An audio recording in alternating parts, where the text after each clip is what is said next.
Nice.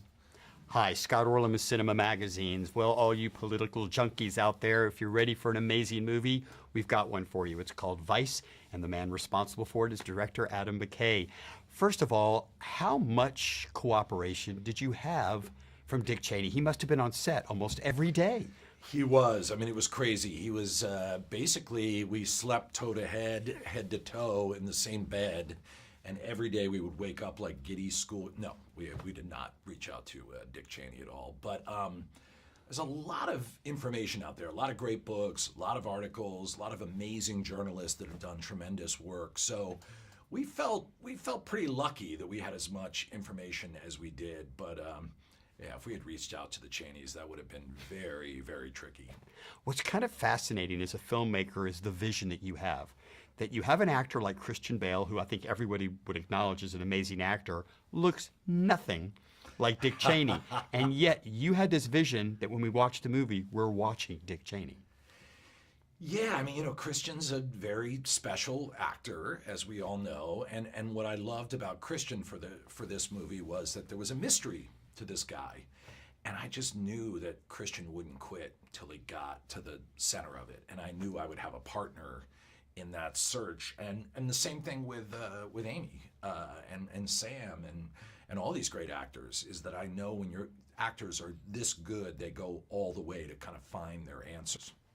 Obviously, when this is going to play in Germany, and so they're not as familiar with American politics.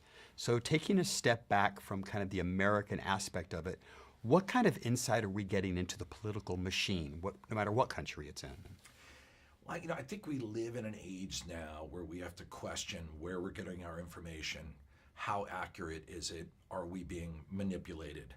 And one of the great figures in American politics who did this was Dick Cheney. He manipulated the intelligence on the invasion of Iraq. He convinced a nation that this was a good idea. We all took it for granted. So beyond it being a portrait of a specific American politician, I think it's something all nations can relate to, where there's a level of manipulation, where information is tweaked. You're seeing it go on right now with Russia interfering with certain elections, putting misinformation out there. So while we were making the movie, we were consistently shocked at how universal the story kept playing as events unfolded around the world around us. How careful do you have to be that you don't make any of these portrayals caricatures? Because there's so much out there. You can go on YouTube or you could just watch them anyway, and you're like, oh, are we exaggerating who they are? That was a big point of discussion. I told all the actors, I don't want impressions. I don't want you to exaggerate them. First and foremost, they have to be real, fully formed people.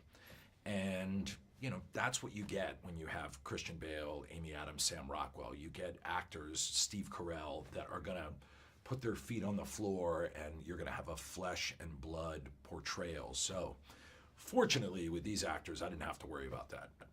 Let me ask you a question. As we watch Dick Cheney kind of assume this power, be consumed by it, what's the most powerful person you've ever been around or felt in the presence of?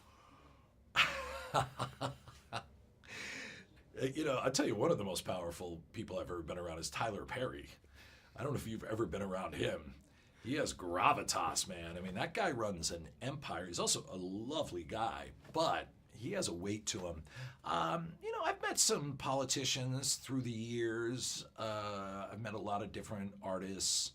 Lorne Michaels, who runs Saturday Night Live, is kind of one of the kings of comedy. He kind of anoints people as future stars. I remember meeting him and having a sense of, whoa.